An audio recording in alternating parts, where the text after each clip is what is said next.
রমজান ১০টা যাওয়ার পর আমার কাছে কেন জানি মনে হয় যে ঈদ চলে আসছে, ঈদ চলে আসছে। রমজানগুলো চলে যাচ্ছে, মনে হয় যেন বুকের উপর দিকে ঈদে চলে যাচ্ছে। আসলে রমজান মাস হচ্ছে বরকতের মাস, রহমতের মাস। সবকিছু দিক দিয়ে মিলে মনে হয় যেন রমজান মাসটা সব মাস থেকে সেরা। তো যাই হোক, এখানে আমি কেনাকাটা করবো কিছু ছোট বাচ্চাদের জন্য, নিজের জন্য, আপনার ভাবির জন্য। তো এত এত ছোট বাচ্চাদের কালেকশন এখানে আছে মিরপুর ১০ নম্বর হপের গলিতে। মানে কোনটা রেখে কোনটা নিব স্থলকুল পাচ্ছি না, এত সুন্দর সুন্দর কালেকশন এখানে। আবার অল্প দামের মধ্যে এখানে পেয়ে যাবেন আপনারা, এত সুন্দর সুন্দর ইউনিক ইউনিক ডিজাইনের। তো ওনারা আপনার মনে করবেন যে ফুটপাতের মধ্যে এখানে খারাপ জিনিস দেখাচ্ছে, আপনি বিশ্বাস করেন একবার হলে ওইখানে গিয়ে ঘুরে আসবেন, দেখবেন মনে হয় যেন বরানি সুপার মার্কেটের যে জামা কাপড়গুলো আছে ওইখানে সেম জামা কাপড়গুলো আছে, হয়তো বা কিছু দাম দাম ব্যবধান হতে পারে। এখানে কম দাম হলে কিন্তু জামা কাপড়গুলো খারাপ না। আমি যে জামা কাপড়গুলো ধরতেছি সবগুলো কিন্তু ভালো ভালো জামা কাপড়। এগুলো কিন্তু সুপার মার্কেটে হইলে একটা ৫০০ টাকা ৬০০ টাকা, এখানে আপনি ২০০ টাকা ২৫০ টাকার মধ্যে পেয়ে যাবেন ছোট বাচ্চাদের জামা কাপড়গুলো। যাদের বাজেট অল্পের মধ্যে আছে তারা কিন্তু মিরপুর ১০ নম্বর অফারগুলিতে যেতে পারেন। এখানে কিন্তু বিভিন্ন ধরনের মানে সকল বয়সের লোকদের এখানে জামা কাপড় আছে। তো আমি আপনাদেরকে বেশিটা ঘুরে দেখাতে পারবো না। আর এত পরিমাণ ভিড় আমি আপনাদেরকে কি বলবো গাইস, এত পরিমাণ মানুষজন যে মানে রোজা রেখে যে কেনাকাটা করতে যাচ্ছে। তো এখানে যে থ্রি পিস গুলো দেখতে পাচ্ছেন এগুলো সম্পূর্ণ সুতির থ্রি পিস গুলা।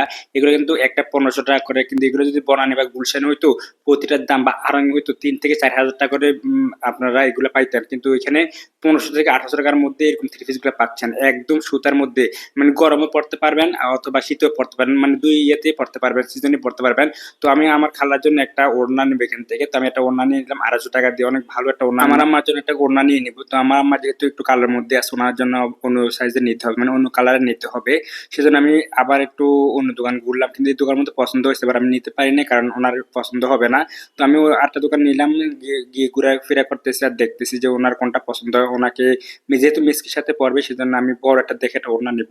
তো যাই হোক, এই দোকানে এসে আমার ওড়নাটা পছন্দ হয়েছে, তো আমি এই দোকান থেকে আমার জন্য একটা ওড়না নিয়ে নিলাম। আর আমার একটা কাস্ট প্লেট লাগবে, সেজন্য আমি একটা কাস্ট প্লেট নিয়ে নিলাম ২৭০ টাকা দিয়ে। আসলে কাস্ট প্লেট আমার অনেক পছন্দ হয়েছে, আমি বড় মধ্যে একটা কাস্ট প্লেট চাচ্ছিলাম, তো এখান থেকে নিয়ে নিলাম।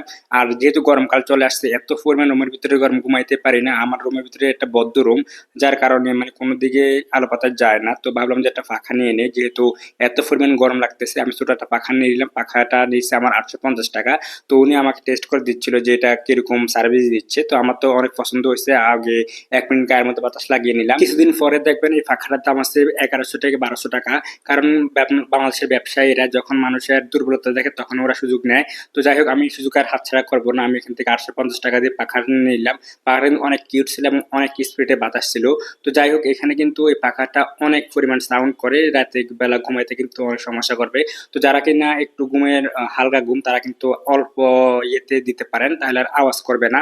তো আমি তো বেশি সাউন্ড দিয়ে ইয়ে করি। তো আপনার ভাবি বলছে একটা তরমুজ নেওয়ার জন্য, তো আমি কিন্তু একটা তরমুজ নিয়ে নিলাম। তো আমি তরমুজ কিনে চলে আসলাম বাসার মধ্যে। বাসার মধ্যে আসার পরে এটা কাটলাম, দেখে দিয়ে না ভালোই হয়েছে এবং অনেক মিষ্টিও ছিল। তো আমরা আজকে ইফতারিতে রাখছি, এখানে আছে কলা, এখানে আছে দই, কলা এবং চিড়া-মুড়ি, একটু গুড় রাখলাম, গুড়টা হচ্ছে আপনার খেজুরের গুড়। এখানে আছে আপনার তরমুজ, তরমুজটা আমি ছোট ছোট পালি করে খাবো, আর আপনার ভাবি বড় আস্তেও রাখছে আর কি। তো এখান দিয়ে আছে আপনার বেগুন ছোট ছোট করে, সাথে আছে আমাদের প্রিয় সালাদ। এই তো, আল্লাহ হাফেজ।